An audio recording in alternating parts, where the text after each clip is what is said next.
Breakfast এসে গেছে। আমাকেও রুটি দিয়েছে, কতদিন রুটি খাইনি।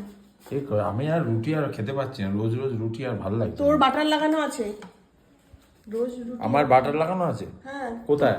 তোর রুটিতে বাটার লাগানো আছে। তোর বাটার লাগানো আর তোর রুটিতে বাটার লাগানো। আমি এবার আর রুটি খাবো না, কদিন এবার একটু পরোটা খাবো। বাবা আর পারা যাচ্ছে না, সত্যি বলছি আর পারছি না আমি। এটা কি? এটা তুই যে বললি এখন ঠান্ডা পড়েছে, একদিন সকালবেলা বেরোবো। আলুটা কি পুরো ইয়ে করা, স্ম্যাশ হয়ে গেছে দিয়ে বাইরে একদিন ব্রেকফাস্ট করবি। এই তো এবার শীতকাল পড়ছে, প্যান্ডেলটা খুলুক, তারপর গাড়িটা নিয়ে রোজ বেরোবো। রোজ বেরোবি আর রোজ বাইরে খাবি? বাহ, ভেরি গুড। খুব ভালো লাগছে। যাই হোক, আমারও তাই। রুটি আমার হাত মানে বাটার ফাটার নয়, নর্মাল দুটো রুটি দিয়েছে।